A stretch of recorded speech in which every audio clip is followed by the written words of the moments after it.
ഇടതുപക്ഷം ഇപ്പോൾ കുറേ വർഷങ്ങളായി അവർ തന്നെയാണ് ഭരിച്ചുകൊണ്ടിരിക്കുന്നത്. അപ്പോൾ അത് അവരുടെ ഭരണത്തിൻ്റെ മികവാണോ അതോ പ്രതിപക്ഷത്തിൻ്റെ പോരായ്മയാണോ? സാർ ഇതെങ്ങനെയാണ് ഇതിനെ വിലയിരുത്തുന്നത്? ഈ നാഷണൽ ഹൈവേകളിലൊക്കെ ഗതാഗതം സുഗമമാക്കാൻ വേണ്ടിയിട്ട് 2 വീലർ അതുപോലെ 3 വീലർ പോലെയുള്ള വാഹനങ്ങളൊക്കെ അവിടെ ഹൈവേയിൽ പാടില്ല എന്നൊരു കേന്ദ്ര ഗവൺമെൻറ് ഒരു നിയമം കൊണ്ടുവന്നു. പക്ഷെ അതിനുശേഷം പ്രതിപക്ഷ നേതാവ് VD സതീശൻ അദ്ദേഹത്തിൻ്റെ ഒരു ഇൻ്റർവ്യൂവിൽ പറഞ്ഞിരുന്നു, ഞങ്ങൾ ഭരണത്തിൽ വരികയാണെങ്കിൽ ഈ നിയമമൊക്കെ എടുത്തു മാറ്റുന്നു. അപ്പോൾ സാറിന് അത് ബന്ധപ്പെട്ട് എന്താ പറയാനുള്ളത്? ചാലക്കുടി മുനിസിപ്പാലിറ്റിയുടെ അവിടെ ഫ്ലൈ ഓവർ വന്നപ്പോൾ ഗതാഗത കുരുക്ക് ഇപ്പോൾ വീണ്ടും കൂടിയിരിക്കുകയാണ്. അപ്പോൾ അതുമായി ബന്ധപ്പെട്ട് സാറിന് എന്താണ് പറയാനുള്ളത്? നമസ്കാരം. അത്തപ്പൂക്കൾ യൂട്യൂബ് ചാനലിലേക്ക് എല്ലാവർക്കും സ്വാഗതം. ഇന്ന് നമ്മോടൊപ്പം ഇലക്ഷൻ വിശേഷങ്ങൾ പങ്കുവയ്ക്കാനായി എത്തിയിരിക്കുന്നത് Chalakudy municipal chairman Shri Shibu Valappan sir, അദ്ദേഹത്തിൻ്റെ പത്നി ആലീസ് ഷിബു, തച്ചുടപ്പറമ്പ് 32ാം ഡിവിഷനിൽ സിറ്റിംഗ് കൗൺസിലറാണ്. ഇരുവരെയും ഈ പ്രോഗ്രാമിലേക്ക് സ്വാഗതം ചെയ്യുന്നു. നമസ്കാരം. സാറിനോടാണ് ആദ്യത്തെ ചോദ്യം. സാറ് രാഷ്ട്രീയത്തിലേക്ക് വരാനുണ്ടായ ഒരു പ്രചോദനം എന്താണെന്നൊന്ന് പറയാം? ഒന്ന്, കുടുംബപരമായി ഞങ്ങളൊരു കോൺഗ്രസ് കുടുംബമാണ്. ആ പ്രദേശത്ത് ഞങ്ങളുടെ പഴയ കാരണവന്മാരായി കോൺഗ്രസിൻ്റെ പ്രവർത്തകരും സജീവമായിട്ട് അതിൻ്റെ ഭാഗമായിട്ട് നിന്ന ആളുകളാണ് കാരണവന്മാരായിട്ടുള്ള ആളുകൾ മുതൽ. പ്രത്യേകിച്ചും ഞങ്ങൾ വിശ്വസിക്കുന്ന രാഷ്ട്രീയ പ്രസ്ഥാനം കോൺഗ്രസ്സാണ്. കോൺഗ്രസ്സിന് തീരെ സ്വാധീനമില്ലാത്ത ഒരു പ്രദേശമാണ്. ചാലക്കുടിയിലെ തന്നെ ഇടതുപക്ഷത്തിന് ഏറ്റവും മേൽക്കോയ്മയുള്ള ഒരു പ്രദേശമാണ് ഞങ്ങൾ താമസിക്കുന്ന ഈ വിയാർപുരം തച്ചുടപ്പറമ്പ് പ്രദേശം എന്ന് പറയുന്നത്. അപ്പോൾ അവിടുത്തെ അപൂർവം പാർട്ടിയുടെ ഭാരവാഹികളും പ്രവർത്തകരൊക്കെ ആയിരുന്നു ഞങ്ങളുടെ തറവാട്ടിലെ കാരണവന്മാർ. അപ്പോൾ അവരുടെ ഒരു ആവേശവും അതൊക്കെ കണ്ടിട്ടാണ് ഇതിലേക്ക് വരാനായിട്ട് വളരെ ചെറുപ്പത്തിലെ തന്നെ 10ാം ക്ലാസ് വിദ്യാഭ്യാസം നടക്കുന്ന കാലഘട്ടത്തിൽ തന്നെ സജീവമായി KIC പ്രവർത്തനവും അതുപോലെ തന്നെ രാഷ്ട്രീയ പ്രവർത്തനം തുടങ്ങാനായിട്ടാണ് സാധിച്ചത്. സാർ അപ്പോൾ എത്ര വർഷമായി രാഷ്ട്രീയത്തിലേക്ക് വന്നിട്ട്? ഇപ്പോൾ 40 വർഷത്തോളാവുന്നു രാഷ്ട്രീയത്തിൽ സജീവമായിട്ട് കോൺഗ്രസിൻ്റെ KIC മുതലുള്ള പ്രവർത്തനം തുടങ്ങിയിട്ട്. സാറ് പറഞ്ഞു രാഷ്ട്രീയത്തിലേക്ക് വന്നതിന് ശേഷമാണ് മാഡത്തിനെ കണ്ടുമുട്ടിയതെന്ന്. അപ്പോൾ അത് പ്രപ്പോസലിലേക്ക് വരാനായിട്ട് ഒരു സാഹചര്യം ഉണ്ടായിട്ടുണ്ടാവല്ലോ, അതൊന്ന് ഷെയർ ചെയ്യാമോ? 2000-ലാണ് ഞാൻ തെരഞ്ഞെടുപ്പിൽ ആദ്യമായിട്ട് വിയാർപുരം എന്ന് പറയുന്ന താമസിക്കുന്ന വാർഡിൽ മത്സരിക്കുന്നത്. ആ തെരഞ്ഞെടുപ്പിൽ ഒരു പുതിയ കാൻഡിഡേറ്റ് എന്നുള്ള രീതിയിൽ അത്ര വിജയപ്രതീക്ഷയിലൊന്നും മത്സരിച്ച ഒരു തെരഞ്ഞെടുപ്പല്ല. പ്രത്യേകിച്ചും അതുവരെ അങ്ങനെ കോൺഗ്രസിൻ്റെ ഒരു സ്ഥാനാർത്ഥി അവിടെ വിജയിച്ചിട്ടില്ല. നഗരസഭ രൂപം കൊണ്ട കാലം മുതൽ CPM-ൻ്റെ ജനപ്രതിനിധികൾ മാത്രം വിജയിച്ച ഒരു സ്ഥലമാണ്. എങ്കിലും അന്നത്തെ ഒരു രാഷ്ട്രീയ ആവേശത്തിൽ, അന്നത്തെ ഒരു ചെറുപ്പത്തിൻ്റെ ആവേശത്തിലും മത്സരിക്കണമെന്ന് ആഗ്രഹിച്ചു. ആ തെരഞ്ഞെടുപ്പിൽ 2019 വോട്ടിനാണ് ആ വാർഡിൽ ആദ്യമായിട്ട് 2000 ജയിക്കുന്നത്. അങ്ങനത്തെ കൗൺസിലിൽ വന്നപ്പോൾ, ഭരണസമിതിക്കകത്ത് വന്നപ്പോൾ അന്ന് കണ്ടുമുട്ടിയതാണ് ആലീസ്. പടിഞ്ഞാറ ചാലക്കുടിയിലെ IRMLP വാർഡിൽ നിന്ന് ജയിച്ചു വന്ന് അവിടെ വെച്ച് പരിചയപ്പെടുന്നതും. അതിൻ്റെ ഭാഗമായി രണ്ടുപേരും അവിവാഹിതരാണ്. രണ്ടുപേരുടെയും കുടുംബ സാഹചര്യങ്ങളൊക്കെ സാമ്പത്തികമായിട്ടൊക്കെ വളരെ പിന്നോക്കം നിൽക്കുന്ന കുടുംബങ്ങളാണ്. രണ്ടുപേരും പൊതുപ്രവർത്തകരാണ്. അങ്ങനത്തെ ഒരു സാഹചര്യത്തിലാണ് ഇങ്ങനെ ഒരുമിച്ച് ആവാനായിട്ടുള്ള ഒരു അഭിപ്രായം ഉണ്ടായത്. അതിന് പാർട്ടിയുടെ നേതാക്കന്മാരും അതുപോലെ 2 കുടുംബങ്ങളൊക്കെ മുൻകൈ എടുത്ത് ഒരു വിവാഹം നടത്തി എന്ന് തന്നെയാണ് പറയാൻ പറ്റുള്ളൂ. അതെ, രണ്ടും ഒരു പാർട്ടിയുടെ ഭാഗമായിട്ട് വന്നത് തന്നെയാണ്. ശരി, സത്യം. പുതിയ തലമുറയോട് സാറിന് എന്തുപദേശമാണ് കൊടുക്കാനുള്ളത്? അല്ല, ഈ കാലഘട്ടത്തിൽ പുതിയ തലമുറയ്ക്ക്, പ്രത്യേകിച്ച് ഇപ്പോഴത്തെ ഒരു തലമുറയുടെ സാഹചര്യങ്ങളൊക്കെ നമുക്കറിയാം. ഈ പഠനം, അതുപോലെ അവർക്ക് ജോലി തന്നെ എന്ന് പറയുന്നത് അവർ പണ്ടത്തെ ഒരു കാഴ്ചപ്പാട് കൂടിയിട്ടല്ല അവരുടെയൊക്കെ ഒരു ജോലി സംബന്ധമായ കാര്യങ്ങളിൽ പോലുള്ള അഭിപ്രായം. അപ്പോൾ അവരതൊക്കെ ഈ രാഷ്ട്രീയത്തിലെ കാര്യങ്ങളെക്കാൾ ഉപരി അവർ അത്തരം മേഖലകളിലേക്കാണ്. അത് ഒരു വശത്ത് നോക്കുമ്പോൾ നല്ലതുമാണ്. അവരുടെ നല്ല വിദ്യാഭ്യാസം, നല്ല വരുമാനം കിട്ടുന്ന തൊഴിൽ, ഇതൊക്കെ അവർ വലിയ പ്രതീക്ഷയാണ് പുതിയ തലമുറയ്ക്ക്. അങ്ങനത്തെ ഒരു ഘട്ടത്തിൽ ഈ രാഷ്ട്രീയത്തിലേക്കും അതുപോലെ തന്നെ പൊതുപ്രവർത്തനങ്ങളിലേക്കും നാടിൻ്റെ പൊതുകാര്യങ്ങളിലേക്കൊക്കെ അവരുടെ ശ്രദ്ധ കുറയുന്നുണ്ട് എന്നുള്ളത് ഒരു കുറവായിട്ട് തന്നെ ഞങ്ങളെപ്പോലുള്ള ആളുകൾക്കൊക്കെ തോന്നുന്നുണ്ട്. ഇങ്ങനെയൊക്കെ ഉള്ള ചെറുപ്പക്കാർ ഈ പൊതുകാര്യങ്ങളിലും കൂടി ശ്രദ്ധിക്കേണ്ടത് തന്നെയാണ്, നമ്മുടെ നാടിൻ്റെ ഒരു ആവശ്യം തന്നെയാണ്. അതിൻ്റെ ഒരു കുറവ് ഇന്നത്തെ കാലഘട്ടത്തിൽ ശരിക്കുണ്ട്. അപ്പോൾ നല്ല വിദ്യാഭ്യാസം, നല്ല തൊഴിൽ ഒക്കെ ചെയ്യുന്ന തലമുറ പൊതുകാര്യങ്ങളിൽ കൂടെ ശ്രദ്ധ കേന്ദ്രീകരിക്കുന്നത് നല്ലതായിരിക്കും എന്നുള്ളതാണ് അഭിപ്രായം. ഇനി ഞാൻ മാഡത്തിനോടാണ് ചോദിക്കുന്നത്. മാഡം രാഷ്ട്രീയത്തിലേക്ക് വരാനുണ്ടായ ആ പ്രചോദനം ഒന്ന് ഷെയർ ചെയ്യാമോ? ഞാൻ 95 മുതലാണ് ഈ ഫീൽഡിലേക്ക് വന്നിട്ടുള്ളത്. ഞാൻ കുടുംബശ്രീയുടെ ഒരു സജീവമായിട്ട് പ്രവർത്തിച്ചു വരുന്ന ഒരാളാണ്. കുടുംബശ്രീയുടെ കാലഘട്ടത്തിൽ ഞാൻ ഒരു രാഷ്ട്രീയ വ്യത്യാസമില്ലാതെയാണ് പ്രവർത്തിച്ചത്. അപ്പോൾ ഇരു പാർട്ടികളും എനിക്ക് സീറ്റ് കൊണ്ടുവന്നിട്ടുണ്ട്. പക്ഷേ എൻ്റെ മനസ്സിൽ എൻ്റെ ആശയവും ഒക്കെ ആയിട്ട് കോൺഗ്രസ് പ്രസ്ഥാനമാണ്. എൻ്റെ ഫാമിലിയും അങ്ങനെ തന്നെയാണ്. എൻ്റെ അമ്മയുടെ ആംഗ്ല ഇങ്ങനെ ബൂത്ത് തലത്തിലുള്ള ഒരു ചെറിയ നേതാക്കന്മാരിലുള്ള ആളുകളും പിന്നെ മാധ്യമരംഗത്ത് പ്രവർത്തിക്കുന്ന വ്യക്തികളൊക്കെ ആയതുകൊണ്ടും എൻ്റെ അമ്മ എന്നെ കൂടുതലായിട്ട് ഇതിലേക്ക് വളരെയധികം പ്രോത്സാഹിപ്പിച്ചു. അമ്മയാണ് എന്നെ കൂടുതലായിട്ട് പ്രോത്സാഹിപ്പിച്ചത്. അപ്പോൾ അതിനു മുമ്പ് തന്നെ ഈ പാർട്ടിപരമായിട്ടുള്ള കാര്യങ്ങളിലൊക്കെ അവിടെയുള്ള ആളുകളോട് ചേർന്ന് ഞാൻ ചെറിയ രീതിയിൽ പ്രവർത്തിച്ചു വന്നു. പിന്നെ 95 മുതൽ ഞാൻ നന്നായിട്ട് ഇതിലേക്ക് വന്നു. 2000 എനിക്ക് ഇലക്ഷനിൽ സ്ഥാനാർത്ഥിയായി. പിന്നെ ഞാൻ IRMLP വാർഡിൽ നിന്ന് മത്സരിച്ചു. പിന്നീടാണ് തുടർന്ന് VR പുരം, തച്ചോട്ടുപറമ്പ് വാർഡുകളിൽ മത്സരിക്കാനായിട്ട് വന്നത്. പ്രപ്പോസ് ചെയ്തത് ആരാണ് ആദ്യം? സാറ് മാഡത്തിനോടാണോ അതോ മാഡം സാറിനോടാണോ? സത്യത്തിൽ അങ്ങനെ ഞങ്ങൾ തമ്മിൽ ഇഷ്ടത്തിലായതൊന്നല്ല. ഞാൻ പറഞ്ഞില്ലേ, ഇങ്ങനെ പൊതുപ്രവർത്തകരും പിന്നെ ജീവിത സാഹചര്യങ്ങളൊക്കെ ഏകദേശം സമാനമാണ് എന്നുള്ളത് കൊണ്ട് തന്നെ സത്യത്തിൽ ഞാൻ പറയാലോ ഞാൻ ഒരു വിവാഹ ജീവിതം ഉദ്ദേശിച്ച ഒരാളല്ല. എന്നിങ്ങനെ പൂർണ്ണ സമയവും പൊതുപ്രവർത്തനവും രാഷ്ട്രീയ പ്രവർത്തനവും വേണം എന്നാഗ്രഹിച്ച് മുന്നോട്ട് പോയ ഒരാളാണ്. ഇങ്ങനെ വന്നപ്പോൾ രണ്ടു പേരുടെ സാഹചര്യങ്ങൾ ഒരേപോലെ തോന്നി. അപ്പോൾ അങ്ങനത്തെ ഒരാൾ നമ്മുടെ കൂടെ വരുമ്പോൾ നമ്മുടെ പൊതുപ്രവർത്തനത്തിനും രാഷ്ട്രീയ പ്രവർത്തനത്തിനും ഒന്നും ഒരു തടസ്സം ഉണ്ടാവില്ല എന്ന് നമുക്ക് ഒരു വിശ്വാസം ഉണ്ടായി. അതിനെ നമ്മുടെ പാർട്ടിയുടെ നേതാക്കന്മാരൊക്കെ അതിനെ പ്രോത്സാഹിപ്പിച്ചു. അവരാണ് അതിന് മുൻകൈ എടുത്തത്. ഞങ്ങളായിട്ട് അങ്ങനെ മുൻകൈ എടുത്ത് തയ്യാറാക്കിയ ഒരു വിവാഹമല്ല, അവർ മുൻകൈ എടുത്തു അങ്ങനത്തെ സാഹചര്യത്തിൽ.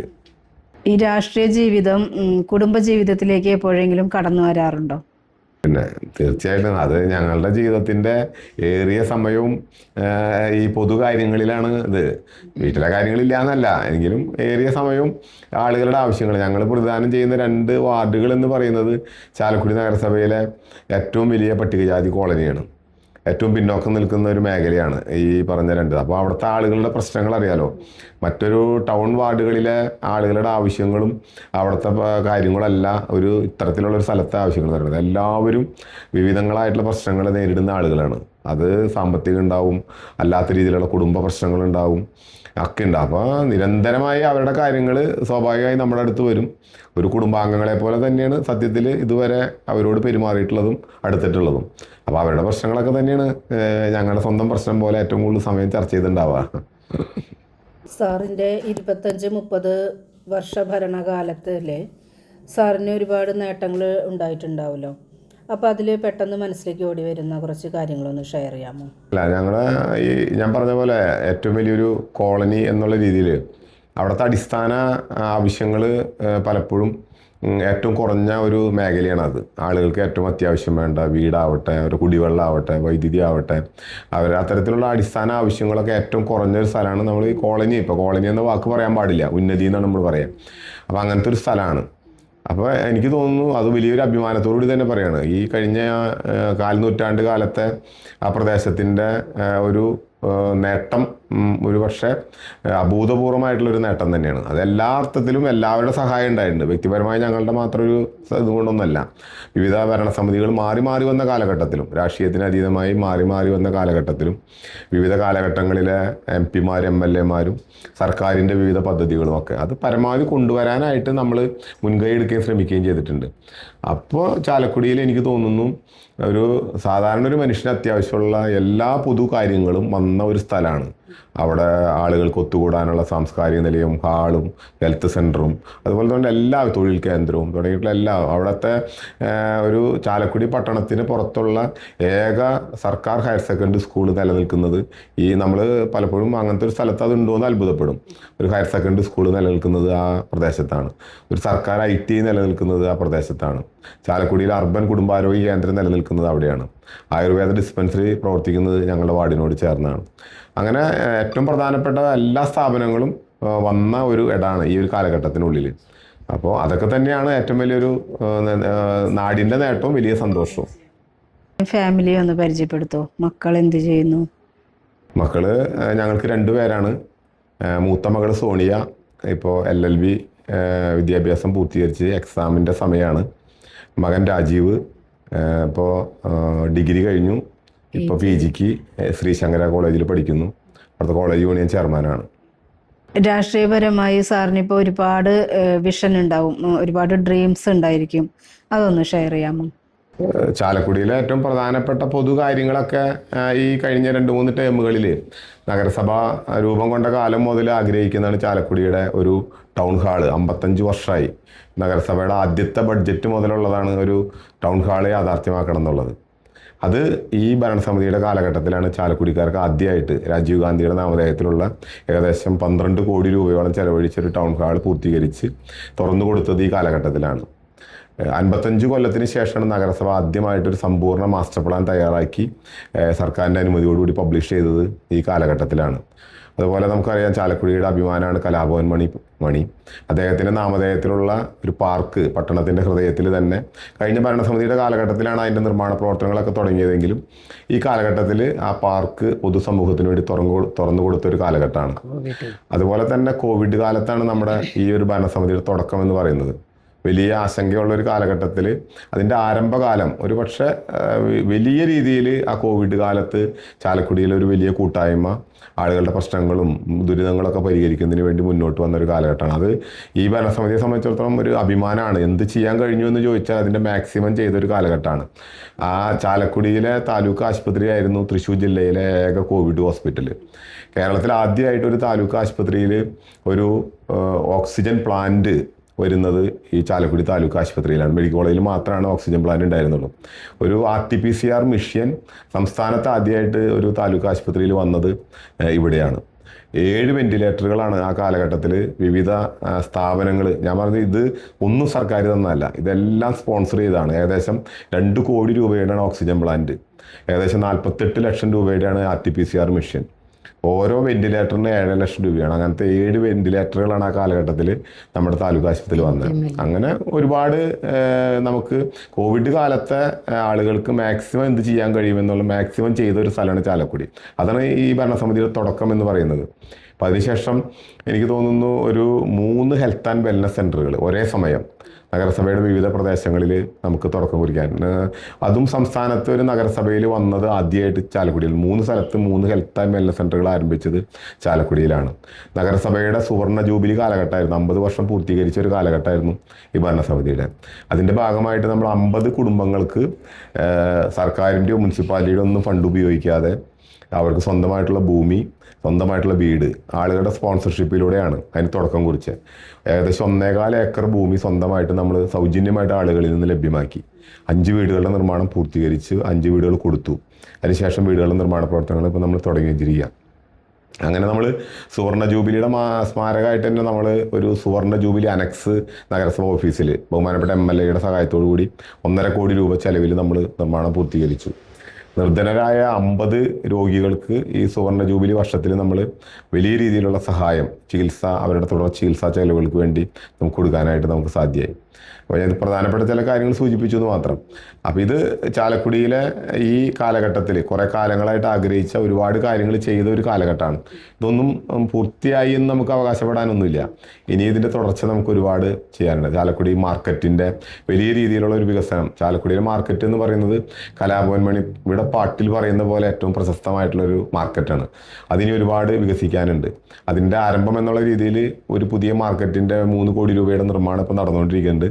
അത് കുറേയും കൂടി മാർക്കറ്റ് ഡെവലപ്പ് ചെയ്യണം എന്നാണ് ഇപ്പോൾ നഗരസഭയിൽ ഏറ്റവും പ്രധാനപ്പെട്ട ഒരു കാര്യമാണ് മാർക്കറ്റ് എന്നുള്ളതുകൊണ്ട് അത് നല്ല രീതിയിൽ ഇനിയുള്ള കാലത്ത് പൂർത്തീകരിക്കണമെന്ന് ആഗ്രഹിക്കുന്നുണ്ട്.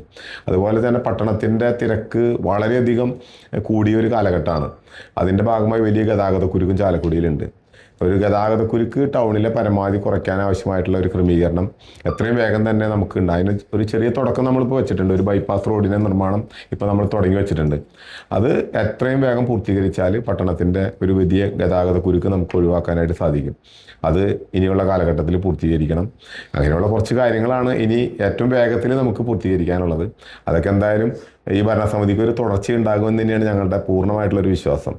അതുകൊണ്ട് ആ ഭരണസമിതിയുടെ തുടർച്ച ഇനിയുള്ള ഈ കാര്യങ്ങൾ കൂടി പൂർത്തീകരിക്കാൻ കഴിയും എന്ന് തന്നെ വിശ്വസിക്കുകയാണ്. മാഡം ഈ 30 വർഷ കാലയളവിൽ 6 ടേമിലായിട്ട് ഭരിച്ചു. അത് തച്ചുടപ്പറമ്പിൽ നിന്ന് തന്നെയാണോ 6 തവണയും വിജയിച്ചത്? അല്ല, ആദ്യത്തെ പ്രാവശ്യം IRMLP വാർഡിൽ നിന്ന് ജയിച്ചു വന്നു. പിന്നീട് വിആർപുരത്ത് നിന്നു, പിന്നെ തച്ചുടപ്പറമ്പ്, പിന്നെ വീണ്ടും വിആർപുരം, ഇപ്പം തച്ചുടപ്പറമ്പ്. ഇപ്പോൾ വീണ്ടും 6ാം തവണ സിറ്റിംഗ് തച്ചുടപ്പറമ്പ് വാർഡ് തന്നെ വനിതയായി. അപ്പം ഞാൻ അവിടെ ആണ് മത്സരിക്കുന്നത്. മാഡം പോലെ തന്നെ മാഡത്തിന് അഭിമാനിക്കാവുന്ന കുറച്ച് നേട്ടങ്ങളുണ്ടായിരിക്കില്ല? ഈ പറഞ്ഞ കാര്യങ്ങൾ ഞങ്ങൾ യോജിച്ചാണ് ചെയ്തു വന്നത്. ഫസ്റ്റ് IRMLP വാർഡിൽ നിന്നപ്പോൾ ആ ചെറുപ്രായത്തിൽ പോലും എനിക്ക് തോന്നുന്നു ജപ്പാൻ കുടിവെള്ള പദ്ധതി, അപ്പോൾ എനിക്ക് മുമ്പേയുള്ള വൈസ് ചെയർമാൻ ചന്ദ്രസൻ ചേട്ടൻ മെയിൻ റോഡുകളൊക്കെ ചെയ്തിട്ടുണ്ടായിരുന്നു. പക്ഷേ ബാക്കി വാർഡിൻ്റെ എല്ലാ ഭാഗങ്ങളിലും കുടിവെള്ളം പൈപ്പ് കൊടുക്കാനും, അതുപോലെ തന്നെ ഈ വൃദ്ധന്മാർക്ക് വേണ്ടിയിട്ടുള്ള സംരക്ഷിക്കാൻ വേണ്ടിയിട്ടുള്ള കേന്ദ്രം, അതുപോലെ തന്നെ ഈ വിദ്യാഭ്യാസത്തിന് വേണ്ടിയിട്ടുള്ള കേന്ദ്രം, ഇതൊക്കെ പണിയാനായിട്ട് എനിക്ക് സാധിച്ചിട്ടുണ്ട്. അതാണ്. അപ്പോൾ സ്ഥലം കിട്ടുന്ന മുറയ്ക്കാണ് നമുക്ക് കാര്യങ്ങൾ അവിടെ ചെയ്യാൻ പറ്റുള്ളൂ. അതുപോലെ തന്നെ ഇറിഗേഷൻ പദ്ധതി അത് നന്നായിട്ട് വിപുലപ്പെടുത്താനായിട്ട് സാധിച്ചു. അതേപോലെ തന്നെ റെയിൽവേ സ്റ്റേഷൻ കേന്ദ്രീകരിച്ച് 21 വീടുകളുണ്ടായിരുന്നു. അപ്പോൾ ഞാൻ വരുന്നതിന് മുമ്പത്തെ കൗൺസിൽ അത് മുഴുവൻ മാറ്റിപ്പാർപ്പിച്ചത് ഞാൻ പ്രദാനം ചെയ്യുന്ന വാർഡിലേക്കായിരുന്നു. അപ്പോൾ അവർക്ക് വേണ്ട 24 വീട്, ഇപ്പോൾ CMI പബ്ലിക് സ്കൂളിനടുത്ത് ആ വാർഡ് 24 കോളനി എന്ന് തന്നെയാണ് അറിയപ്പെടുന്നത്. അവർക്ക് വേണ്ട ബേസിക് കാര്യങ്ങളെല്ലാം, വീട് മാത്രമാണ് അന്നത്തെ ഇതിലുണ്ടായിരുന്നുള്ളൂ. അതിനുശേഷം നമുക്ക് അവർക്ക് ആവശ്യമായ റോഡ്, കുടിവെള്ളം, സ്ട്രീറ്റ് ലൈൻ, അങ്ങനെ വേണ്ട ഓടകൾ, അങ്ങനെ എല്ലാ കാര്യങ്ങളും നമുക്ക് ചെയ്ത്, പൊതുക്കിണറുകൾ, അപ്പോൾ അവർക്ക് സംരക്ഷിക്കാൻ ആവശ്യമായത് ആ സമയത്ത് 5 കൊല്ലം കൊണ്ട് എനിക്ക് ചെയ്യാനായിട്ട് സാധിച്ചു. പിന്നെ നമ്മൾ വിആർപുരം തച്ചുടപ്പറമ്പ് വാർഡിൽ വന്നപ്പോൾ അംഗനവാടികൾ, അതുപോലെ തന്നെ വിആർപുരം ഏറ്റവും ഇന്നെനിക്ക് തോന്നുന്നു കേരളത്തിന് മാതൃകയായിട്ടാണ് അവിടുത്തെ കമ്മ്യൂണിറ്റി ഹാള്. ആ കമ്മ്യൂണിറ്റി ഹാള് ഇപ്പോൾ ഒറ്റ ഘട്ടത്തിൽ തന്നെ നമുക്ക് പണി തീരില്ല. 50 സെൻ്റല്ലേ അത് സ്ഥലമെടുത്തു. നാട്ടുകാരുടെ സഹായത്തോടു കൂടി നമുക്ക് അതിൻ്റെ സ്ഥലമെടുത്ത് കെട്ടിടം പണിയണത് വിവിധ ഘട്ടങ്ങളിലൂടെയാണ്. അപ്പോൾ അദ്ദേഹം വാർഡ് കൗൺസിലറായി തിരിച്ച് ഞാൻ വരുന്ന സമയത്തും എനിക്കും കൂടെ അതിൽ പങ്കാളിയാവാനായിട്ട് തുടർന്ന് അത് വലിയ ഒരു 20,000 സ്ക്വയർ ഫീറ്റ് മേലെയുള്ള ഒരു കെട്ടിടമാണ്. അതിനോടനുബന്ധിച്ചിട്ട് വൃദ്ധക്ഷേമ മന്ദിരം, പോസ്റ്റ് ഓഫീസ്, അംഗനവാടി, പഠന കേന്ദ്രം, അങ്ങനെ നിരവധിയായിട്ട് വേറെയും പണിയാനായിട്ട് സാധിച്ചു. അപ്പം ഞങ്ങളുടെ ഇത്രയും കാലത്തിനുള്ളിൽ ഞങ്ങൾ സംയോജിച്ചാണ് ഇതൊക്കെ ചെയ്തു വന്നത്. വാർഡിന് പുറത്ത് നമുക്കിപ്പോൾ അംഗനവാടി സെപ്പറേറ്റ് പണിയാൻ സാധിച്ചു. കസ്തൂർബ കേന്ദ്രം ഉണ്ടായിരുന്നു. കേരളത്തിൽ കസ്തൂർബ ഗാന്ധിയുടെ നാമധേയത്തിൽ 10 സെൻ്ററാണുള്ളത്. നെടുപുഴയാണ് അതിൻ്റെ ആസ്ഥാനം. അതിലൊരു അന്നത്തെ കോളനി ആളുകൾക്ക് സംരക്ഷിക്കുന്നതിന് വേണ്ടിയിട്ട് കസ്തൂർബ കേന്ദ്രം നമ്മുടെ വിആർപുരത്ത് സ്ഥാപിച്ചിട്ട് അതിൻ്റെ കെട്ടിടങ്ങൾ MP MLAയുടെ ഫണ്ടോട് കൂടിയിട്ട് അത് നന്നായി പണിയാനും, ഇപ്പോൾ അവിടെ അർബൻ ഹോസ്പിറ്റൽ, ഒരു 10 ബെഡുള്ള ഒരു ഹോസ്പിറ്റലിൻ്റെ പണി നടന്നുകൊണ്ടിരിക്കുകയാണ്. അപ്പോൾ രണ്ടുപേരും മാറി വരുമ്പോൾ സംയുക്തമായിട്ടാണ് കാര്യങ്ങൾ. അതിൽ പ്രോജക്റ്റും ഡിസൈനും ചിന്തകളും ഒക്കെ തന്നെ അദ്ദേഹത്തിൻ്റെ തന്നെയാണ്. പണ്ടൊക്കെ രാഷ്ട്രീയത്തിൽ വരുന്നവരുടെ ആ ഒരു ഡെഡിക്കേഷൻ ഇപ്പോഴുള്ള സ്ഥാനാർത്ഥികൾക്ക്, അതുപോലെ അത് ഇലക്ഷനിൽ നിന്ന് ജയിച്ച് വരുമ്പോൾ ആ ഒരു ഡെഡിക്കേഷൻ കുറഞ്ഞു വരുന്ന പോലെ തോന്നിയിട്ടുണ്ട് പലപ്പോഴും. അതുമായി ബന്ധപ്പെട്ട് സാറിന് എന്താ പറയാനുള്ളത്? അങ്ങനെയൊന്നുമില്ല. എല്ലാവരും വളരെ സജീവമായിട്ട് തന്നെ മത്സരിച്ചതിന്റെ കാര്യങ്ങളൊക്കെ ഇടപെടുന്നുണ്ട്. പിന്നെ ഇടതുപക്ഷം ഇപ്പോൾ കുറേ വർഷങ്ങളായി അവർ തന്നെയാണ് ഭരിച്ചുകൊണ്ടിരിക്കുന്നത്. അപ്പോൾ അത് അവരുടെ ഭരണത്തിൻ്റെ മികവാണോ അതോ പ്രതിപക്ഷത്തിൻ്റെ പോരായ്മയാണോ? സാർ ഇതെങ്ങനെയാണ് ഇതിനെ വിലയിരുത്തുന്നത്? ഒക്കെ രണ്ടും വേണമെങ്കിൽ നമുക്ക് അതിൻ്റെ ശതമാനം എത്ര ഉണ്ടെന്നുള്ളത് എനിക്ക് പറയാൻ പറ്റില്ല. പ്രതിപക്ഷത്തിൻ്റെ ചില കാര്യങ്ങളിൽ ചിലപ്പോൾ ചെറിയ കുറവുകളൊക്കെ ഉണ്ടാവാം. പക്ഷെ ഭരണകക്ഷി വലിയ രീതിയിലുള്ള പ്രചരണ കാര്യങ്ങളൊക്കെ ഈ ഭരണ തുടർച്ചയ്ക്ക് വേണ്ടിയിട്ടൊക്കെ ചെയ്യുന്നുണ്ട്. യാഥാർത്ഥ്യവും ഈ പ്രചരണവും തമ്മിൽ വലിയ അന്തരമുണ്ട്. ഒരു ഉദാഹരണം എന്ന് പറയുന്നത് ഇപ്പോൾ ഏറ്റവും അവസാനം ഉണ്ടായ പ്രശസ്തമായ അതിദാരിദ്ര്യ നിർമ്മാർജ്ജനം തന്നെയാണ്. അതിൻ്റെ ഈ കഴിഞ്ഞ കാലഘട്ടങ്ങളിലെ കാര്യങ്ങളിൽ ഇടപെട്ട ആളുകളാണ് ഞങ്ങളൊക്കെ. ചാലക്കുടി നഗരസഭയിലെ 117 പേരാണ് അതിദാരിദ്ര്യ വിഭാഗത്തിൽപ്പെട്ട ഗുണഭോക്താക്കൾ എന്ന് സർവേയിലൂടെ തിരഞ്ഞെടുത്തത്. അവരുടെ 117 ആളുടെ അതിദാരിദ്ര്യം ഇല്ലാണ്ടായി എന്ന് ഞങ്ങളാരും വിശ്വസിക്കുന്നില്ല സത്യത്തിൽ. അത് നമ്മൾ വാർത്താ പ്രാധാന്യത്തിനോ സർക്കാരിൻ്റെ ഒരു നേട്ടത്തിനോ വേണ്ടി ലോകത്തിലാദ്യമായി ഒരു സംസ്ഥാനം അതിദാരിദ്ര്യം ഇല്ലാത്ത സംസ്ഥാനമായി മാറ്റി എന്നൊക്കെ നമുക്ക് പറയാം. പക്ഷെ സത്യത്തിൽ ഞങ്ങളുടെ വാർഡിലുണ്ട് ഈ അതിദാരിദ്ര്യത്തിലെ ഈ 117 പേരിൽ ഏറ്റവും കൂടുതൽ പേര് അതിദാരിദ്ര്യത്തിൽ പെട്ടതെങ്കിൽ ഞങ്ങളുടെ പ്രദേശം അങ്ങനെ ആയതുകൊണ്ട് ഒറ്റപ്പെട്ട് ജീവിക്കുന്നവരും അല്ലെങ്കിൽ അങ്ങനെ സാമ്പത്തികമായി ഒറ്റയ്ക്ക് അവരുടെ കാര്യങ്ങൾ നിർവഹിക്കാൻ പറ്റാത്തവരെയൊക്കെയാണല്ലോ നമ്മളതിൽ ഉൾപ്പെടുത്തിയത്. അതിൻ്റെ ക്രൈറ്റീരിയ എന്ന് പറയുന്നത് തന്നെ വളരെ ഇതുള്ള മാനദണ്ഡങ്ങളാണ്. അപ്പം അത് പൂർണ്ണമായിട്ടൊന്നും മാറ്റിയെടുത്തിട്ടല്ല ഈ അതിദാരിദ്ര്യ നിർമ്മാർജ്ജനത്തിൽ. അപ്പം അങ്ങനെ പല കാര്യങ്ങളും നമ്മളെടുത്താൽ സർക്കാരിൻ്റെ ഒരു ആളുകളെ വോട്ടാക്കി മാറ്റുന്നതിനുള്ള പ്രചരണങ്ങൾ ഒരു പക്ഷേ വിജയിച്ചിട്ടുണ്ടാവും. ഈ കഴിഞ്ഞ തുടർഭരണം തന്നെ, കേരളത്തിലെ തുടർഭരണം തന്നെ അതിൻ്റെ ഒരു ഭാഗം തന്നെയാണ്. അപ്പോൾ ഇനിയും അതുണ്ടാവുമെന്ന് ഞാൻ പ്രതീക്ഷിക്കുന്നില്ല. ഒരു പ്രാവശ്യമൊക്കെ അങ്ങനെ സംഭവിച്ചിട്ടുണ്ടാവും, ഇനി അങ്ങനെ തുടർച്ചയുണ്ടാവുമെന്ന് ഞാൻ പ്രതീക്ഷിക്കുന്നില്ല. ഈ നാഷണൽ ഹൈവേകളിലൊക്കെ ഗതാഗതം സുഗമമാക്കാൻ വേണ്ടിയിട്ട് ഈ 2 വീലറും ഓട്ടോകളൊക്കെ അതിലെ ഓടരുതെന്ന് ഒരു കേന്ദ്ര സർക്കാർ ഒരു നിയമം കൊണ്ടുവന്നു. അപ്പോൾ അതിനുശേഷം നമ്മുടെ ശ്രീ VD സതീശൻ അദ്ദേഹം ഒരു ഇൻ്റർവ്യൂവിൽ പറഞ്ഞു, ഞങ്ങൾ അധികാരത്തിൽ വരുമ്പോൾ ഈ നിയമങ്ങളൊക്കെ എടുത്തു മാറ്റും എന്ന് പറഞ്ഞു. അപ്പോൾ അങ്ങനെ എടുത്തു മാറ്റുകയാണെങ്കിൽ വീണ്ടും ഈ ചെറിയ വാഹനങ്ങളൊക്കെ ഹൈവേയിൽ വരുമ്പോൾ ഈ വാഹനത്തിലെ ആ ഒരു ഗതാഗതത്തിലെ കുരുക്ക് വീണ്ടും അനുഭവപ്പെട്ടു തുടങ്ങും. അപ്പോൾ അതുമായി ബന്ധപ്പെട്ട് സാറിന് എന്താണ് പറയാനുള്ളത്? അത് പ്രതിപക്ഷ നേതാവ് പറഞ്ഞ ആ ഒരു പോളിസീനെ എനിക്ക് പെട്ടെന്ന് തള്ളിക്കളയാനൊന്നും പറ്റില്ല. അതിലെന്തെങ്കിലും ശരി ഉണ്ടായിട്ടുണ്ടാവുമെന്ന് ഞാൻ വിചാരിക്കുകയാണ്. അങ്ങനെ ഒരു നിലപാട് സ്വീകരിച്ചതിന് ഒരു ശരി ഉണ്ടാവുമെന്ന് ആളുകളുടെ ബുദ്ധിമുട്ടും പ്രയാസവും ഒക്കെ മനസ്സിലാക്കിയിട്ട് തന്നെ ആവണം. സത്യത്തിൽ ഗതാഗതക്കുരുക്കും അതിനെ തുടർന്നുള്ള പ്രശ്നങ്ങളൊക്കെ നമ്മൾ ദേശീയപാതയിൽ ഏറ്റവും കൂടുതൽ നേരിടുന്നതിന് പരിഹാരം തീർച്ചയായിട്ടും ഉണ്ടാകണം. അതിന് കാലാനുസൃതമായിട്ടുള്ള മാറ്റങ്ങൾ സ്വാഭാവികമായിട്ടും ഇപ്പോൾ ദേശീയപാത അതോറിറ്റിയും അല്ലെങ്കിൽ കേന്ദ്ര സംസ്ഥാന സർക്കാരുകളൊക്കെ കൊണ്ടുവരുന്നുണ്ടാവും. പക്ഷേ അത് സാധാരണക്കാർക്ക് കൂടുതൽ ബുദ്ധിമുട്ടുണ്ടാകാത്ത രീതിയിലേക്ക് ആവണം അത്തരം കാര്യങ്ങളൊക്കെ ചെയ്യേണ്ടത്. അതുകൊണ്ടായിരിക്കും പ്രതിപക്ഷ നേതാവ് അങ്ങനെ ഒരു നിലപാട് സ്വീകരിച്ചാണ്. അത് ആ രീതിയിൽ നടപ്പിലാക്കുന്നത് തന്നെയായിരിക്കും നല്ലത്. സാറേ, ചാലക്കുടി മുനിസിപ്പാലിറ്റിയുടെ അവിടെ ഫ്ലൈ ഓവർ വന്നപ്പോൾ ഗതാഗത കുരുക്ക് ഇപ്പോൾ വീണ്ടും കൂടിയിരിക്കുകയാണ്. അപ്പോൾ അതുമായി ബന്ധപ്പെട്ട് സാറിന് എന്താണ് പറയാനുള്ളത്? 2008 ദേശീയപാത വികസനം 4 വരിയാക്കുന്നതിൻ്റെ ഭാഗമായിട്ടാണ് ചാലക്കുടി മാള റോഡ് ഇങ്ങനെ അടഞ്ഞു പോകുന്നൊരു സാഹചര്യം ഉണ്ടായത്. സത്യത്തിൽ ചാലക്കുടി മുനിസിപ്പൽ ഓഫീസിൻ്റെ മുൻഭാഗത്ത് കൂടെയുള്ള റോഡായിരുന്നു ചാലക്കുടി മാള റോഡ്. ഏറ്റവും പ്രധാനപ്പെട്ട റോഡാണ് ചാലക്കുടി മാള റോഡ്. അപ്പോൾ 4 വരിപ്പാത നിർമ്മാണം വരുന്നൊരു ഘട്ടത്തിൽ ഈ സുപ്രധാനമായിട്ടുള്ള റോഡ് അടഞ്ഞു പോകുന്നൊരു സാഹചര്യം ഉണ്ടായി. 48 ദിവസം നീണ്ട നിരാഹാര സമരം നടന്നൊരു സ്ഥലമാണ് ഈ മുനിസിപ്പൽ ജംഗ്ഷൻ എന്ന് പറയുന്നത്. എല്ലാ രാഷ്ട്രീയ പ്രസ്ഥാനങ്ങളും അതിലൂടെ വരാത്ത നേതാക്കന്മാരില്ല. കെ കരുണാകരൻ മുതൽ വെള്ളാപ്പള്ളി നടേശൻ തൊട്ടുള്ള എല്ലാ നേതാക്കന്മാരും, സമുദായ രാഷ്ട്രീയ നേതാക്കന്മാരൊക്കെ പങ്കെടുത്ത 48 ദിവസം നീണ്ട ഒരു സമരമായിരുന്നു.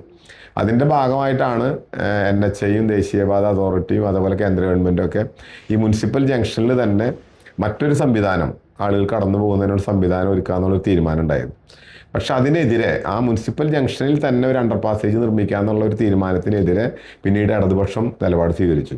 അന്നത്തെ MLA ആയിരുന്ന BD ദേവസ് ഉൾപ്പെടെയുള്ള ആളുകൾ ആ മുനിസിപ്പൽ ജംഗ്ഷനിൽ അണ്ടർ പാസേജ് വരുന്നതിനെ എതിർത്ത് അവർ സമരവും മറ്റു കാര്യങ്ങളൊക്കെ ചെയ്തു. അതിന് മറ്റ് ചില തടസ്സവാദങ്ങളൊക്കെയാണ് പറഞ്ഞത്.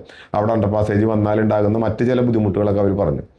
അങ്ങനെ പിന്നീടാണ് ശ്രീ KP ധനപാലൻ MP ഇവിടെ വരുന്നൊരു കാലഘട്ടത്തിൽ എന്തായാലും നമുക്ക് റോഡ് ക്രോസ് ചെയ്യാനുള്ള സംവിധാനം വേണം. അപ്പോൾ മുനിസിപ്പൽ ജംഗ്ഷനിൽ ഒരു കൂട്ടർ അതിനെ എതിർക്കുന്ന ഒരു കാലഘട്ടമാണ്. അപ്പോൾ മറ്റൊരു സ്ഥലം എന്നുള്ള രീതിയിൽ തൊട്ടടുത്തുള്ള കോടതി ജംഗ്ഷനിലേക്ക് ഈ അണ്ടർ പാസേജ് നിർമ്മിക്കുക എന്നുള്ള ഒരു പ്രപ്പോസലും ഒരു കൂട്ടായ തീരുമാനമൊക്കെ ഉണ്ടായതും ഗവൺമെൻറ് അതിന് അനുമതിയൊക്കെ നൽകിയത്. അതിൻ്റെ അടിസ്ഥാനത്തിലാണ് നേരത്തെ പറഞ്ഞ കോടതി ജംഗ്ഷനിലെ ദേശീയപാതയിൽ അണ്ടർപാസേജ് നിർമ്മിക്കാനുള്ള ഒരു തീരുമാനം ഉണ്ടാകുന്നതും ആദ്യഘട്ടത്തിൽ 13 കോടി രൂപയാണ് NHAI അതിനുവേണ്ടി അനുവദിച്ചത്. അപ്പോൾ സത്യത്തിൽ അന്നത്തെ ഒരു രീതിയിൽ നമ്മൾ ചിന്തിച്ചപ്പോൾ ഏതെങ്കിലും രീതിയിൽ ഈ റോഡ് ക്രോസ് ചെയ്യാനൊരു സംവിധാനം ഉണ്ടാവണം എന്നാണ് അന്നത്തെ കാലഘട്ടത്തിൽ ആഗ്രഹം. പൂർണ്ണമായി അടഞ്ഞു പോകുന്ന ഇതിന് പകരം ഏതെങ്കിലും വിധേന നമുക്ക് കടന്നു പോകാനുള്ള സംവിധാനം ഉണ്ടാവണം എന്നാണ് അന്ന് എല്ലാവരും ആഗ്രഹിച്ചത്. അപ്പം അന്നത്തെ 13 കോടി രൂപയുടെ ഒരു എസ്റ്റിമേറ്റും പ്ലാനാണ് അന്ന് അവർ രൂപപ്പെടുത്തിയത്. പിന്നീട് അതിൻ്റെ നിർമ്മാണം ഏറ്റെടുക്കുന്നതിന് കാലതാമസം വന്നു. പിന്നീട് ഏറ്റെടുത്ത കരാറുകാർ അത് നിർമ്മാണം ഉപേക്ഷിച്ച് പോകുന്നൊരു കാലഘട്ടം വന്നു. കുറേ കാലം അത് അനിശ്ചിതാവസ്ഥയിൽ അവിടെ കിടന്നു. അതിനുശേഷം ആ എസ്റ്റിമേറ്റ് 18 കോടി രൂപയായിട്ട് കുറേ കാലം കഴിഞ്ഞപ്പോൾ മാറി. പിന്നീട് അത് 24 കോടി രൂപയായിട്ട് എസ്റ്റിമേറ്റ് മാറി. എന്നിട്ടും ഈ ഏറ്റെടുത്ത കരാറുകാർ അതിൻ്റെ ഒരു ചെറിയ ഭാഗം മാത്രം നിർമ്മാണം നടത്തി അതവിടെ ഉപേക്ഷിക്കുന്നൊരു ഘട്ടം വന്നു. പിന്നീടാണ് ഇവിടെ വലിയ സമരവും പ്രക്ഷോഭമൊക്കെ പിന്നെ വീണ്ടും ഉണ്ടായത്. അത് ചാലക്കുടിക്കാർക്ക് റോഡ് ക്രോസ് ചെയ്യുന്ന തടസ്സം മാത്രമായിരുന്നില്ല, ദേശീയപാതയിലൂടെ ദിവസേന പോകുന്ന ആയിരക്കണക്കിന് വാഹനങ്ങൾ കുരുക്കിൽപ്പെടുന്ന ഒരു സാഹചര്യം ഉണ്ടായി. നമ്മൾ വലിയ പ്രാധാന്യം വാർത്താ പ്രാധാന്യം ഉണ്ടായിട്ടുണ്ടായിരുന്നു. കേരളത്തിൻ്റെ ഈ നടുഭാഗം ഏറ്റവും കൂടുതൽ ഗതാഗതക്കുരുക്കുണ്ടായ ഒരു കാലമായിരുന്നു. ഇവിടെ നിർമ്മാണം മുടങ്ങി കിടക്കുന്നു, ദേശീയപാതയിലെ വാഹനങ്ങളൊക്കെ ഗതാഗതക്കുരുക്കിൽ പെടുന്നൊരു കാലഘട്ടം ഉണ്ടായിരുന്നു. അങ്ങനെയാണ് ഇവിടെ വെറുതെ പ്രതിഷേധമൊക്കെ ഉണ്ടായിട്ട് വീണ്ടും ഇതിൻ്റെ എസ്റ്റിമേറ്റൊക്കെ പുതുക്കി 60 കോടി രൂപയായിട്ട് ഇതിൻ്റെ എസ്റ്റിമേറ്റ് വർദ്ധിപ്പിച്ചിട്ടാണ് ഈ 4-5 വർഷം മുമ്പ് ഇതിൻ്റെ നിർമ്മാണ പ്രവർത്തനം പുതിയൊരു കരാറുകാരനെ ഏൽപ്പിക്കുന്നതും അത് പുരോഗമിച്ചതും. പക്ഷെ അതിൻ്റെ പ്ലാനും അതിൻ്റെ ഇതൊക്കെ പഴയ രീതിയിൽ തന്നെയായിരുന്നു. അങ്ങനെയാണ് ഈ നമുക്കിപ്പോൾ നേരത്തെ പറഞ്ഞ പോലെ ഒരു സുഗമമായി വലിയ വാഹനങ്ങൾക്ക് കടന്നു പോകാനും തിരിഞ്ഞു പോകാനും പറ്റാത്ത രീതിയിലുള്ള ഒരു പ്ലാനാണ് അന്ന് ഉണ്ടാക്കിയത്. സത്യത്തിൽ നമ്മൾ ഈ മേഖലയിലുള്ള വിദഗ്ധരൊന്നല്ല, നമ്മൾ സാമൂഹ്യ പ്രവർത്തകരും ജനപ്രതിനിധികൾ രാഷ്ട്രീയ പ്രവർത്തകരൊക്കെ അന്ന് അവർ ദേശീയപാതയിലെ വിദഗ്ധരായ ആളുകൾ തയ്യാറാക്കിയ ഒരു പ്ലാൻ എന്നുള്ള രീതിയിൽ ആ കാര്യത്തിനോട് ചേർന്ന് നിന്നിട്ടാണ് നമ്മളെല്ലാ സപ്പോർട്ടും ചെയ്തത്. പക്ഷെ നിർമ്മാണം കഴിഞ്ഞ് ഇപ്പോൾ അതിൻ്റെ വാഹനങ്ങൾ കടന്നു പോകുന്ന ഒരു ഘട്ടം വന്നപ്പോഴാണ് ഈ വലിയ വാഹനങ്ങൾക്കൊക്കെ തിരിഞ്ഞു പോകുന്നതിന് വലിയ ബുദ്ധിമുട്ട് വരുന്നു. അതിൻ്റെ ഭാഗമായിട്ട് വലിയ ഗതാഗതക്കുരുക്കുണ്ടാവുന്നു. പ്രത്യേകിച്ചും രാവിലെയും വൈകുന്നേരവും ഓഫീസ് സമയം, സ്കൂൾ പ്രവർത്തനത്തിന് കുട്ടികളൊക്കെ പോകുന്ന സമയത്ത് വലിയ രീതിയിലുള്ള വാഹനങ്ങളാണ് കടന്നു പോകുന്നത്. അപ്പം ദിവസേന രാവിലെയും വൈകുന്നേരം മണിക്കൂറുകളോളം ഈ അണ്ടർപാസേജ് ക്രോസ് ചെയ്യുന്ന സ്ഥലത്ത് ഗതാഗതക്കുരുക്ക് നേരിടുന്നുണ്ട്. ഇപ്പം അതിനൊരു മാറ്റം വന്നത് നമുക്കറിയാം. പുതിയ അണ്ടർപാസേജുകളൊക്കെ നിർമ്മിക്കുന്നത് ഈ പ്ലാനിലല്ല. ഇപ്പോൾ അതിനിങ്ങനെ അതിൻ്റെ മധ്യത്തിൽ ഇപ്പോൾ ഈ ഭിത്തിയില്ല, ഓപ്പൺ ആയിട്ടുള്ള അണ്ടർപാസേജാണ് ഇപ്പോൾ എല്ലാവരും. അതുപോലെ അതിന് 4 വശത്തും ബെൽമൗത്തുകൾ വെക്കുന്നുണ്ട്. ഇതൊന്നും ഈ നിലവിലുള്ള പ്ലാനിൽ ഉണ്ടായിരുന്നില്ല. അതുകൊണ്ടാണ് ഈ ഗതാഗതക്കുരുക്കൊക്കെ. അപ്പോൾ അതുകൊണ്ട് നമ്മൾ ഇനിയിപ്പോൾ നിലവിലുള്ള അണ്ടർപാസേജിൻ്റെ നിർമ്മാണത്തിലൊരു മാറ്റം വരുത്താൻ ഇനിയിപ്പോൾ അത്ര എളുപ്പമുള്ളൊരു കാര്യമല്ല ആ ഒരു കാര്യത്തിൽ. അപ്പോൾ അതിന് നമ്മളിപ്പോൾ ഉദ്ദേശിച്ചിട്ടുള്ളത് ഈ വലിയ വാഹനങ്ങളുടെ ഈ കടന്നു പോകുന്നതിന് ചെറിയ ക്രമീകരണം, ചില റൂട്ടുകളൊന്ന് മാറ്റണം എന്ന് ഈ അടുത്ത് ട്രാഫിക് കമ്മിറ്റിയൊക്കെ ചേർന്ന് കൗൺസിലിലേക്ക് ഒരു പ്രപ്പോസൽ വെച്ചിട്ടുണ്ട്. അപ്പോൾ അത് നടപ്പിലാക്കിയാൽ ഇപ്പോൾ മാള വഴിക്ക് വരുന്ന വലിയ വാഹനങ്ങൾ, ബസ് ഉൾപ്പെടെയുള്ള വാഹനങ്ങളൊക്കെ നമുക്ക് ഈ അണ്ടർപാസേജ് ക്രോസ് ചെയ്യാതെ തന്നെ മറ്റൊരു സർവീസ് റൂട്ടിലൂടെ കടത്തി വിടാനുള്ള ഒരു സംവിധാനത്തെക്കുറിച്ചാണ് ഇപ്പോൾ നമ്മൾ ആലോചിക്കുന്നത്. അങ്ങനെ വന്നാൽ കുറച്ച് ഗതാഗതക്കുരുക്ക് അവിടെ ഒഴിവാകുമെന്ന് നമ്മൾ പ്രതീക്ഷിക്കുന്നുണ്ട്. അതുപോലെ നേരത്തെ പറഞ്ഞ ഈ അണ്ടർപാസേജ് കടന്നിട്ടുള്ള ട്രാംവേ റോഡിൽ നിന്ന് മാള റോഡിലേക്ക് ഒരു ബൈപ്പാസിൻ്റെ നിർമ്മാണം ഇപ്പോൾ നമ്മൾ തുടങ്ങിയിട്ടുണ്ട്. അതും കൂടി പൂർത്തീകരിച്ചാൽ ഒരു പരിധി വരെ നമുക്ക് അവിടുത്തെ ഗതാഗതക്കുരുക്ക് ഒഴിവാക്കാനായിട്ട് പറ്റും. ഇതിൻ്റെ ആദ്യ പ്ലാൻ നമ്മൾ മനസ്സിലാക്കുന്നിടത്തോളം തെക്ക് ഭാഗത്തുനിന്ന്, എറണാകുളം ഭാഗത്തുനിന്ന് വരുമ്പോൾ ചാലക്കുടി പാലം കഴിഞ്ഞാൽ അവിടുന്ന് സ്റ്റാർട്ട് ചെയ്ത് കഴിഞ്ഞാൽ ഇപ്പോൾ ഈ പറഞ്ഞ കോടതി ജംഗ്ഷനിലെ അണ്ടർപാസേജ് കഴിഞ്ഞ് ക്രസൻറ്റ് സ്കൂളിൻ്റെ അവിടെ ലാൻഡ് ചെയ്യുന്നത് വരെ ഒറ്റ ഫ്ലൈ ഓവറാണ് പ്ലാൻ ചെയ്തിരുന്നത്. ആദ്യഘട്ടത്തിൽ രൂപകൽപ്പന അങ്ങനെയായിരുന്നു. അപ്പോൾ ഇതിൻ്റെ പരിശോധനയും മറ്റുമായി ബന്ധപ്പെട്ട് ഇവിടെ ഉദ്യോഗസ്ഥന്മാർ വന്ന ഘട്ടത്തിലാണ് ചാലക്കുടി സൗത്തിലെ നിലവിലുള്ള പാലത്തിൻ്റെ അവിടെ നിന്ന് സ്റ്റാർട്ട് ചെയ്ത് ക്രസൻറ്റ് സ്കൂളിൻ്റെ അവിടെ ലാൻഡ് ചെയ്യുന്ന രീതിയിൽ വലിയ ഒരു മേൽപ്പാലമായിരുന്നു അവർ ആദ്യഘട്ടത്തിൽ പ്ലാൻ ചെയ്തിരുന്നത്. അപ്പോൾ സത്യത്തിൽ ഇപ്പോൾ നമ്മൾ പറയുന്ന ഒരു ആശങ്ക അന്നത്തെ വ്യാപാരികൾക്കിടയിലൊക്കെ ഉണ്ടായിരുന്നു. എന്താ കാര്യത്തിനെങ്കിൽ ചാലക്കുടി കൂടെ കടന്നു പോകുന്ന ദീർഘദൂര വാഹനങ്ങളൊക്കെ ചാലക്കുടി പട്ടണം ടച്ച് ചെയ്യാതെ കടന്നു പോകും. അത് ചാലക്കുടിയുടെ വ്യാപാര മേഖലയൊക്കെ വലിയ രീതിയിൽ ബാധിക്കും. അതായത് ചാലക്കുടി ബ്രിഡ്ജ് എന്ന് പറയുന്നത് മുനിസിപ്പാലിറ്റിയുടെ ഒരു തലയാണ്. ഇത് ചെന്ന് അവസാനിക്കുന്നത് ചാലക്കുടി പട്ടണം കഴിഞ്ഞ് ക്രസൻറ്റ് സ്കൂളിൻ്റെ അവിടെയാണ്. ദീർഘദൂര വാഹനങ്ങളൊന്നും പിന്നെ ചാലക്കുടി പട്ടണമായിട്ട് യാതൊരു ബന്ധം ഉണ്ടാവില്ല. അപ്പോൾ അത് ചാലക്കുടിയുടെ വ്യാപാര മേഖലയും ചാലക്കുടിയുടെ പല സാമ്പത്തിക വരുമാനത്തെയൊക്കെ വലിയ രീതിയിൽ ബാധിക്കുമെന്നൊരു ആശങ്ക വ്യാപാരികൾക്കിടയിൽ ഉണ്ടായിരുന്നു അന്ന്. അങ്ങനെയാണ് ഇതിങ്ങനെ, അതായത് ഇത് അംഗീകരിച്ച പ്ലാനായിട്ടല്ല, അവർ രൂപകൽപ്പന ചെയ്തതും അതിൻ്റെ അന്വേഷണത്തിനായിട്ട് ആദ്യഘട്ടത്തിൽ വരുമ്പോൾ ഇതായിരുന്നു അവരുടെ പ്ലാൻ. അപ്പോൾ അന്ന് വ്യാപാരികൾ ഉൾപ്പെടെയുള്ള ആളുകൾ ഉണ്ടാക്കിയ ഒരു ആശങ്ക സത്യത്തിൽ ഇതിൻ്റെ പ്ലാൻ മാറ്റുന്നതിന് വരുന്നതിന് ഇടവന്നിട്ടുണ്ട്. അങ്ങനെയാണ് ഇത് സൗത്ത് ജംഗ്ഷനിൽ മാത്രമായി ഈ ഫ്ലൈ ഓവർ ചുരുങ്ങിയത്. സത്യത്തിൽ ഇപ്പോൾ ആലോചിക്കുമ്പോൾ ഇങ്ങനെ ആയിരുന്നെങ്കിൽ ഈ കച്ചവടത്തിനൊന്നും ബാധിക്കുന്ന ഒരു കാര്യമൊന്നുമല്ല. പല സ്ഥലങ്ങളിൽ ഇതിനേക്കാൾ നീണ്ട വലിയ വലിയ പട്ടണങ്ങളിലൊക്കെ ഫ്ലൈ ഓവറുകളൊക്കെ ഉണ്ട്.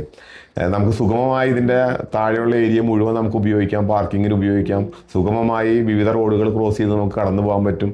എല്ലാ രീതിയിലും വലിയ സൗകര്യമായിരുന്നു. പക്ഷെ അങ്ങനെ ഇതൊരു അന്നത്തെ കാലഘട്ടത്തിലെ ഒരു കാഴ്ചപ്പാടും ആളുകളുടെ താല്പര്യമൊക്കെ അങ്ങനെയായിരുന്നു. അതിൻ്റെ ഭാഗമായിട്ടുണ്ടായതാണ്. ചാലക്കുടിയിലെ പൊതുസമൂഹം ഒരു യോജിച്ചു പോയില്ല, അതാണ് ഉണ്ടായേ. അപ്പോൾ വ്യത്യസ്തങ്ങളായ അഭിപ്രായങ്ങൾ വന്നു, ഈ രീതിയിൽ വന്നു. അപ്പോൾ ഇത്രയും നേരം നമുക്ക് വേണ്ടി ഇത്രയും തിരക്കിനിടയിൽ പോലും നമ്മൾ വിളിച്ചപ്പോൾ വന്നു, ഒരുപാട് കാര്യങ്ങൾ ഞങ്ങൾക്ക് ഷെയർ ചെയ്ത് തന്നു. വളരെ അഭിമാനവും സന്തോഷമൊക്കെ തോന്നി.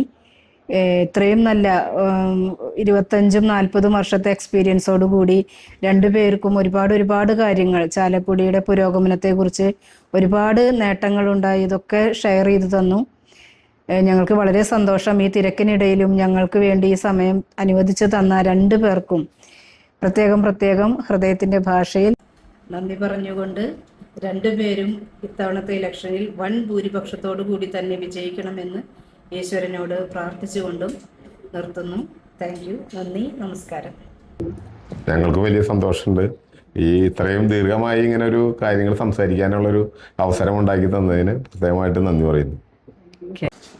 അതുപോലെ തന്നെ അത്തപ്പൂക്കൾ യൂട്യൂബ് ചാനൽ വ്യൂവേഴ്സിനോടാണ്, നിങ്ങളുടെ ഈ പ്രോഗ്രാം കണ്ട് നിങ്ങളുടെ വിലയേറിയ നിർദ്ദേശങ്ങളും അഭിപ്രായങ്ങളും എല്ലാം സഭ്യമായ ഭാഷയിൽ കമൻറ്റ് ബോക്സിൽ രേഖപ്പെടുത്തണമെന്ന് അപേക്ഷിക്കുന്നു. Thank you.